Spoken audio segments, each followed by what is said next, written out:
You know, just a little over a generation ago, we had 1.3 million cattle producers, beef cattle operations. We had 37 million mother cows.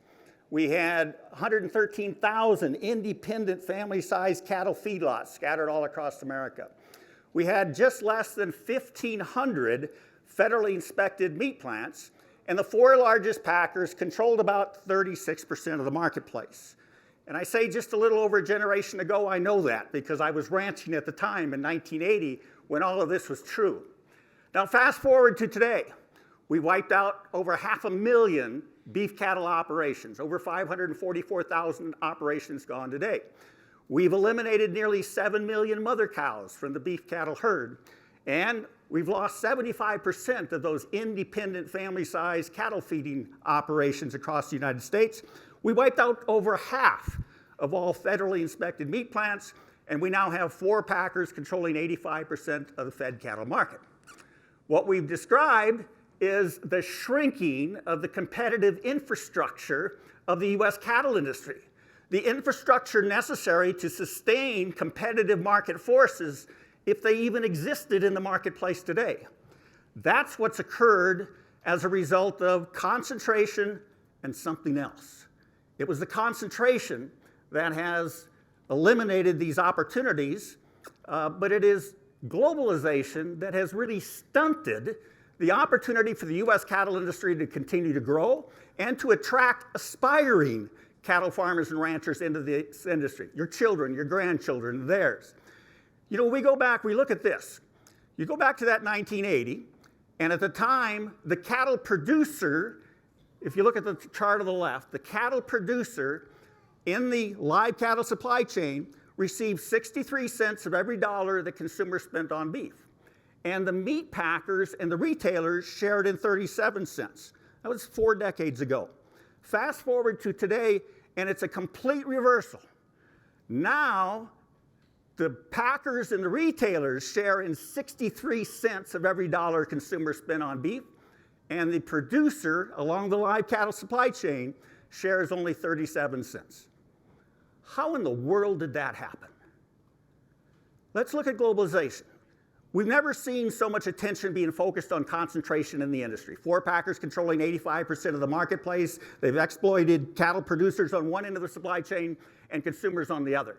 But there's another force, another factor that has been in play for decades that have contributed to the meat packers' ability to exploit that inherent market power that they possess because of their dominant market position.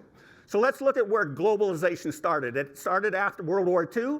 There was a concerted effort on the part of the United States and elsewhere around the world to rebuild the global economy, and trade was the chosen tool with which to do that.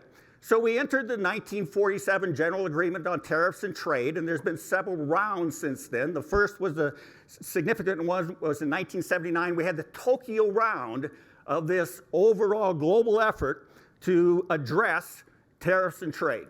And in 1979, we began to make concessions as a nation in order to grant greater market access to your beef market here domestically. And then we went to 1994, and this is really the beginning of the free trade era, the beginning of globalization. And we made more concessions to create even greater market access to those countries who could achieve a comparative advantage in the production of certain commodities, like raw agricultural commodities, like beef and cattle.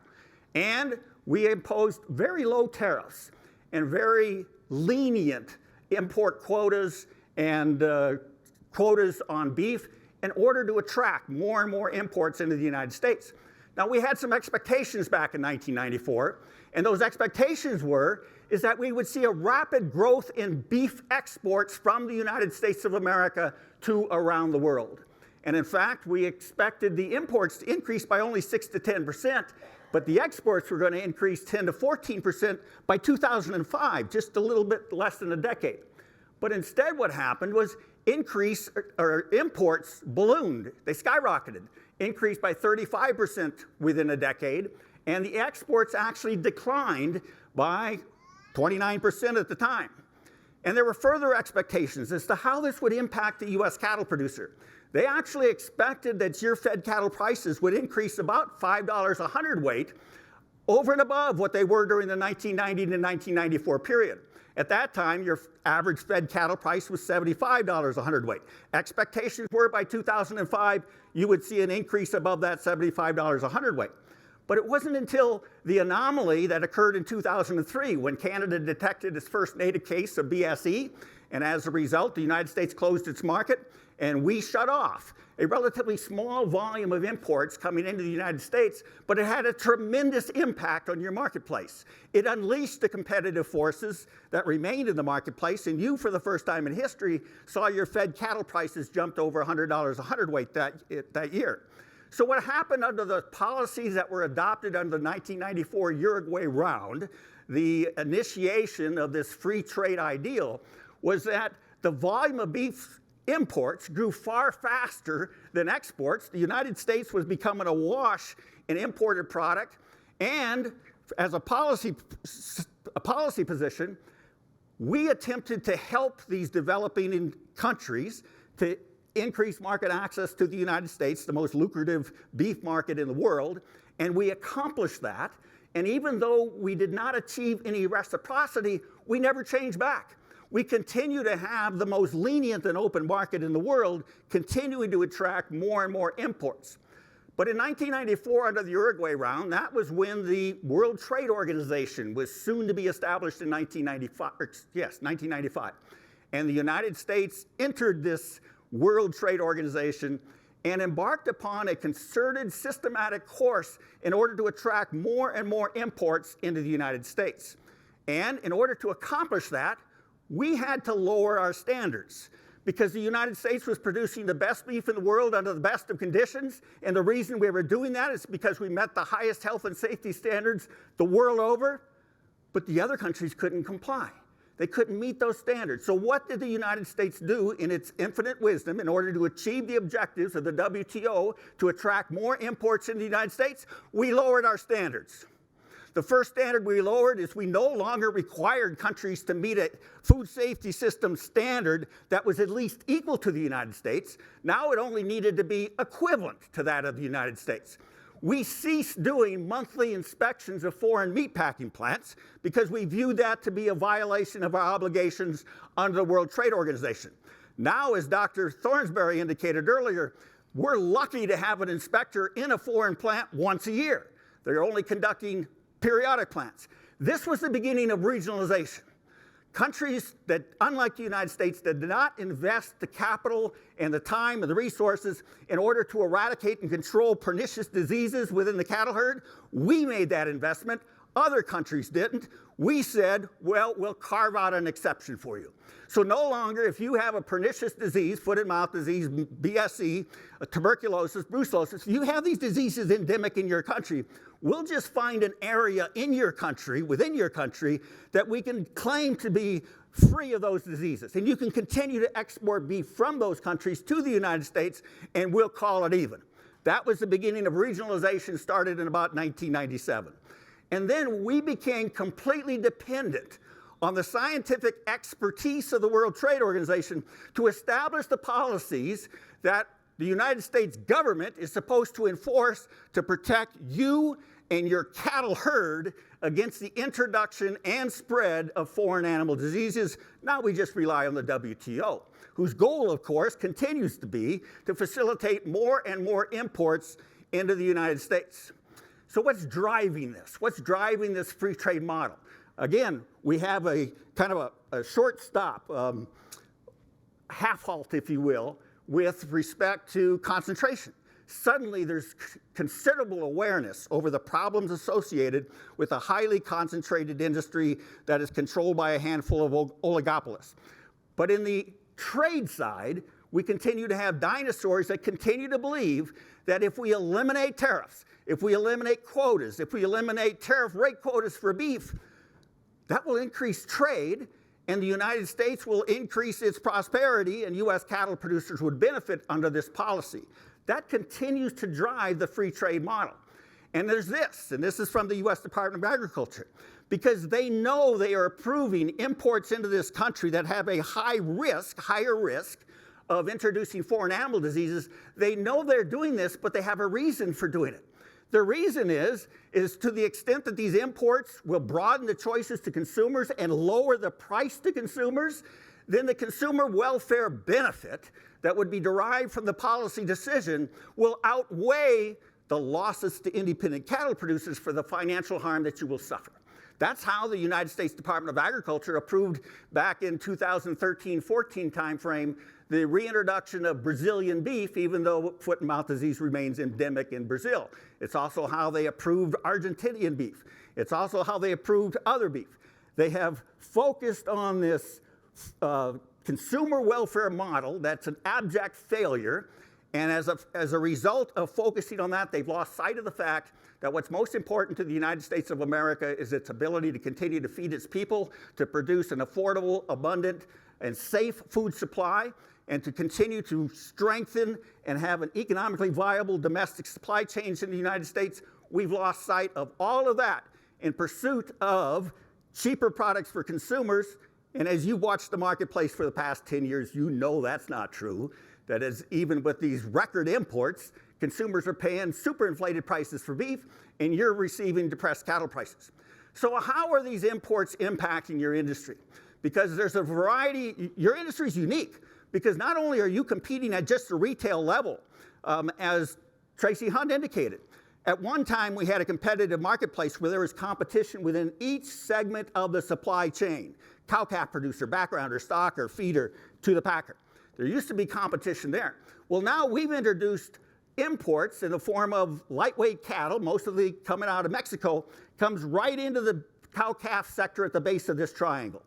And as we move up the triangle, we see the first black line. That's where the feedlot sector begins. And we import live cattle, both lighter weight cattle that go into the feedlot as opposed to going on grass or stubble. And those cattle are slaughtered, and currently under current law, of course, the beef derived from those animals are product of the USA. And then we have imported cattle that are being imported in sealed trucks. They're slaughter ready. They arrive at the packer gate. They're offloaded and delivered directly to the meat packer for slaughter. Not a dime is contributed by the United States in terms of the value of the animal. And then, of course, to achieve that beef demand that's driving all of this, we have strong beef demand today. We've had it for many years, and we import beef. Now, we import about 3 billion pounds of beef, a little over, and we export a little less than that because we are a net importer of beef in the United States. But we import about 2 million head of cattle, have over the past 5 years. We only exported about 315,000. If you add those 2 million foreign animals to the 3 billion pounds we're importing, you have to add another billion pounds of imports. So we are by far a net importer of beef in the United States. And in recognition of Bill's discussion on sheep, I want to jump to our sister industry, the sheep industry. And I want to go 40 years, 1980 to today. 1980, the blue on the left, the blue graph represented domestic production of lamb and mutton. And the red line on top was the Americans' appetite for lamb and mutton. That's consumption. The red line's consumption. The maroon line represents the volume and growth of imports of lamb and mutton, primarily from Australia and New Zealand. So we went through the 80s and the 90s. We get about to the middle of the graph, and suddenly those imports skyrocket. And by 2006, the U.S. sheep industry gained the distinction of being the first livestock sector in America to be outsourced. Because from 2006 on, Americans have depended more on imported lamb and mutton to satisfy their appetite for that meat product than the beleaguered sheep industry in the United States of America could anymore produce. And you can see in recent years, imports have just skyrocketed in the sheep industry at the time when domestic consumption of lamb and mutton likewise has skyrocketed. Who's benefiting from that? Not the U.S. sheep producer, as Bill just described. Now let's jump to our industry, the cattle industry. Same time period, 1980, we produced a lot more beef than we did lamb and mutton throughout history. And the blue represents domestic production of U.S. beef. and the red line represents domestic consumption. You could see we've underproduced, making us additionally unique as an industry. Unlike corn, wheat, and cotton that overproduces and depended on exports, we underproduce for our own market and have for decades. And yet, we've not been able to achieve that gap, so we fill it in with imports. And so 40 years ago, about 10% of all the beef available in the US market was derived either from imported beef product or live foreign animals that were slaughtered in the United States and converted to beef. 10% of the market, or available beef, was of foreign sources. Today, that's upwards of 20% or more. So if we compare where the cattle industry is today, and Bill said that the sheep industry was kind of a bellwether of where the cattle industry is going, we're about where the sheep industry was in the mid-90s. Can we go to where the sheep industry is today? I would submit we're going where the sheep industry is today unless we make radical changes. Now, David Maraskin talked about the beef checkoff program, said the checkoff program is promoting generic beef. Well, here we have the National Cattlemen's Beef Association and the Meat Packers Trade Association arguing to the U.S. Federal District Court in the District of Columbia that the country of origin labeling law was unconstitutional. And in their argument, they said this: in short, beef is beef, whether the cattle were born in Montana, Manitoba, or Mazatlan. The same goes for hogs, chickens, and other livestock. Please raise your hand if you believe that statement is true. That's a formal public statement made to a U.S. Federal District Court. Justices Jackson, now serving on the U.S. Supreme Court, and Justice Kavanaugh both read this argument. It's the argument they're making in the halls of Congress every day, that there's nothing special about the U.S. beef, nothing special about the best beef in the world being produced under the best of conditions. Beef is beef. And then you have this: do imports affect cattle prices? We allege that the 4 largest beef packers violated antitrust laws. We filed a lawsuit against them, national class action lawsuit. You're going to learn more about that during the convention. We filed the lawsuit. The meat packers sought a motion to dismiss our case and argued this. They said that when country of origin labeling was in place, domestic feedlots could charge higher prices than foreign feedlots because of the premium paid for domestic beef. After the rule, the country of origin labeling rule, was repealed, foreign beef no longer had to be labeled as such. That spurred additional imports and caused domestic cattle prices to fall. I did not write that. That's the 4 largest packers filing a joint motion to dismiss the lawsuit that we filed against them for violating antitrust laws, alleging violations of antitrust laws. So you've been deceived for many, many years. And one of the greatest deceptions is that $407, in 2021 we had record exports, and $407 was attributed directly to those exports. $407 attached to your live cattle. In other words, for every fed animal that you were selling, $407 of that was attributed to the export market, which were record in 2021. Now, this is a very complicated formula how to figure this out.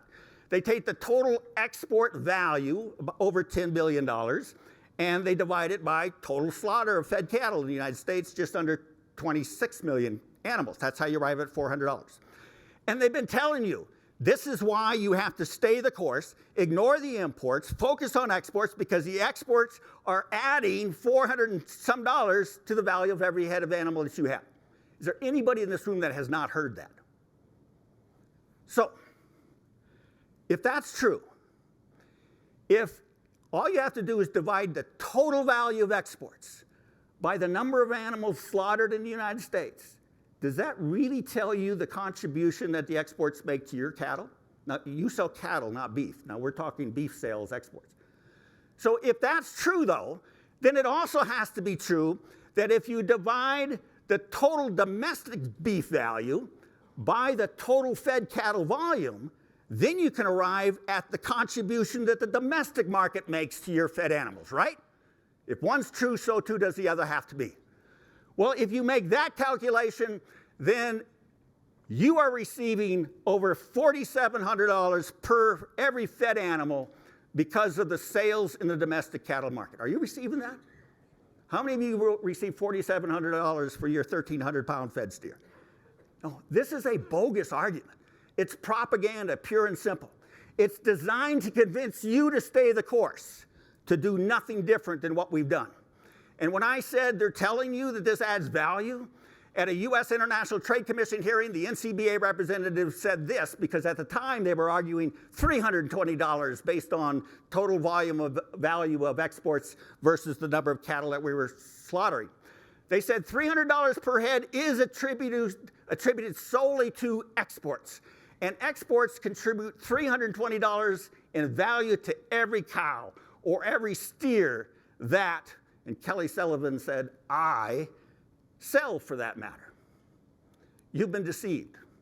In order to prevent you from standing up to do what's right to protect the integrity of your industry and prevent the ongoing demise of your industry. Now, there's a blind endorsement for trade, particularly live animal trade. And this comes from the National Cattlemen's Beef Association. They say that we need these imported live animals in order to supplement shortages in the U.S. herd and to help our feed yards and packers be more efficient. And so during this 2018 International Trade Commission hearing, it was whether or not the United States should continue pursuing the North American Free Trade Agreement that was being renegotiated and soon to become the U.S.-Mexico-Canada Agreement. And so the focus was on whether NAFTA had benefited U.S. cattle producers. And the Meat Packer Trade Association, the North American Meat Institute, and the National Cattlemen's Beef Association partnered together and began making arguments in favor of continued unlimited imports from Canada and Mexico. And the meat packers said, you know, we import 227,000 head of fat cattle into the Pacific Northwest, Oregon, Washington, Idaho. And in addition, we import another 55,000 head of feeder cattle into this same area. And this is very important to keep our packing plants running at capacity in the Pacific Northwest. The NCBA chimed in and said, especially in the Pacific Northwest, imports of Canadian and Mexican cattle have supplemented seasonal shortages in our herd and helped our feed yards and packing plant facilities run at optimal levels. This is what they were expressing to decision makers in order to convince them to stay the course. And so we looked at the data that USDA provides on the number of beef cattle operations and its trajectory downward and the number of the herd size. We looked specifically at the Pacific Northwest and said, well, how did these 282,000 head of imports impact the Pacific Northwest during the pendency of the North American Free Trade Agreement beginning in 1994? Well, we lost 27% of the beef cattle operations since 1994, just out of the Pacific Northwest. We lost 16% of the mother cows out of the Pacific Northwest, just since the inception of NAFTA. A 2014 Washington State University study concluded that the decline in the number of beef cattle in the Pacific Northwest was at twice the rate as the rest of the country. So what did these imports do? They eliminated current opportunities for cattle producers to remain independent and profitable, and they wiped out any semblance of opportunity for aspiring farmers and ranchers to enter the cattle industry in the Pacific Northwest, and you can apply this all across America. So then during this International Trade Commission hearing, you've all been convinced that we have to export, and by the way, we only export low-quality product that we don't eat here in the United States, like tongues and liver and heart, because other countries do consume those products. And as a result, trade is beneficial. We should not worry about the exports, or we should focus on the exports. We need more export, we need less, don't worry about the imports. So I asked the question, I said, well, we import 2,000 metric tons of tongues from Canada. And this is what you've been telling us we don't eat in America. Why are we doing this? And the NCBA volunteered an answer. Because the value of tongues that we produce in the United States carry a higher value in our export markets, and so we are able to actually place a higher value on those imported tongues to then export to markets elsewhere.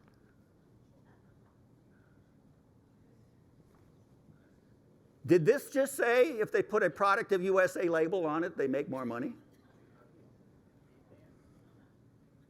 So concentration has dismantled the competitive infrastructure in our industry at an alarming rate over the past 4 decades. And globalization, or free trade, has stunted the industry's opportunity to even expand. So we look at some of the trajectories of the indices of the health of our industry. And we first look at the number of beef cattle operations. Here's from 1990 to 2017. So you see where I said at the beginning here, NAFTA implemented.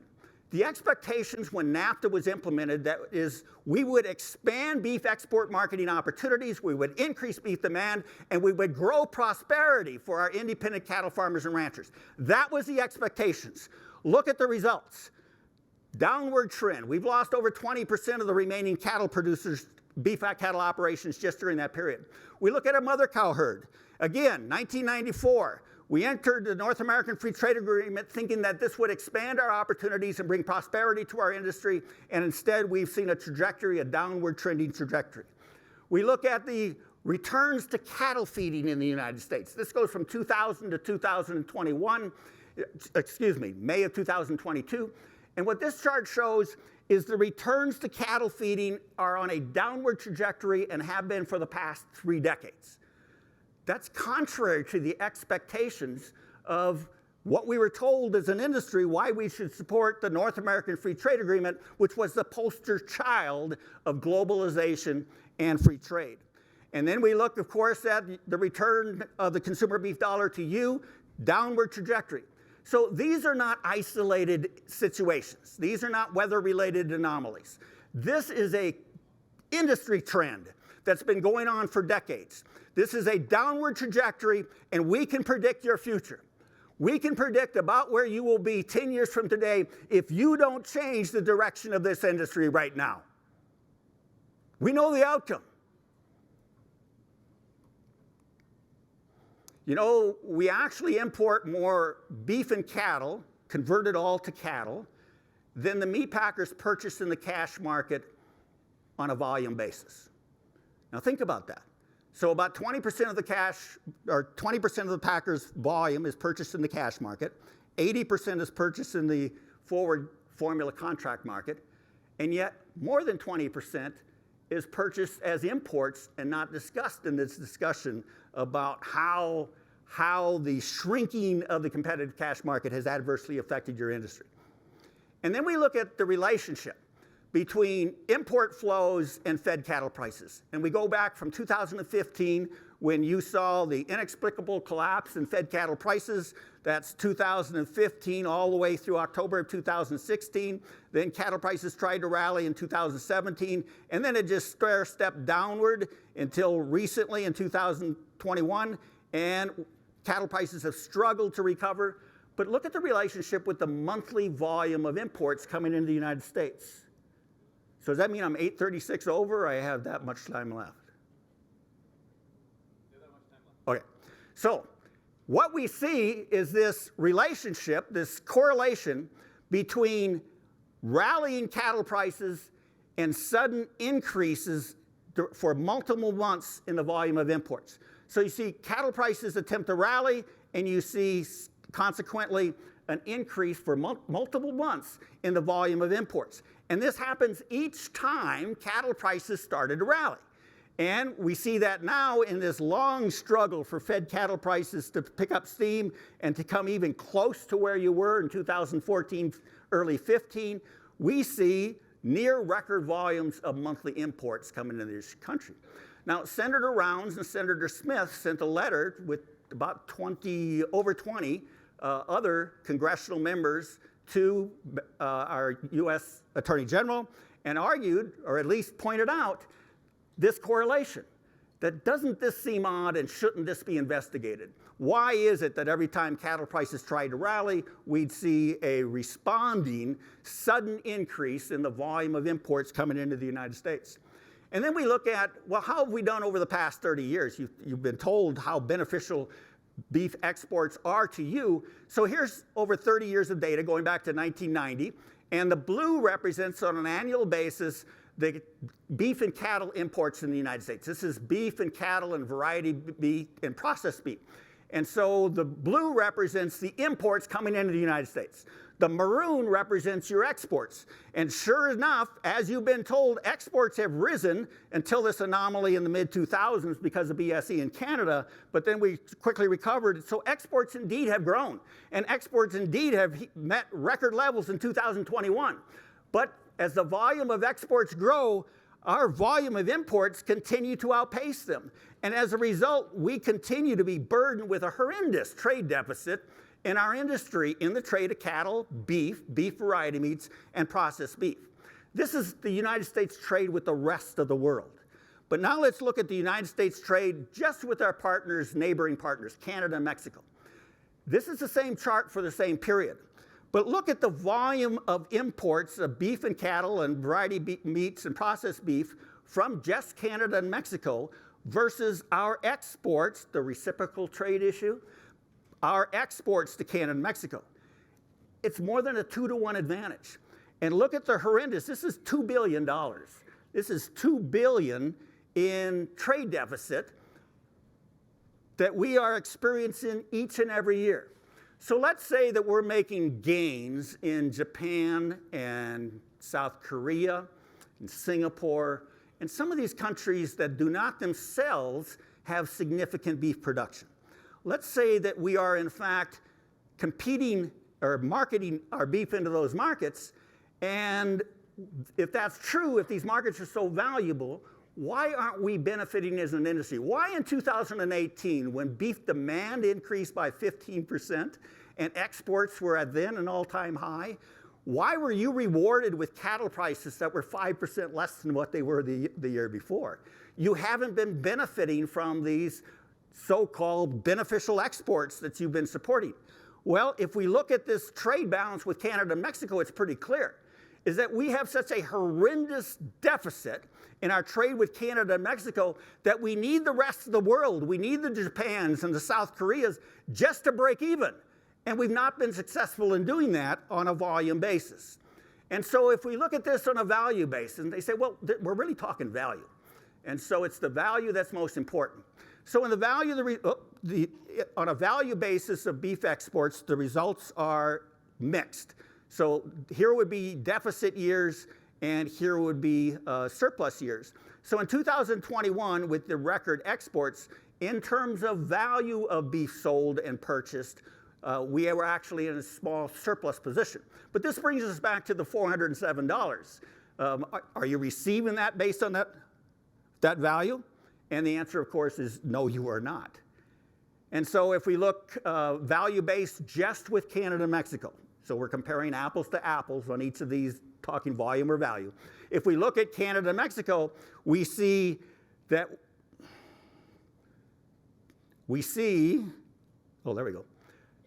As our imports of beef and cattle from Canada and Mexico have steadily increased, our exports have likewise somewhat steadily increased. They've fallen some here, but our deficit on a value basis continues to grow.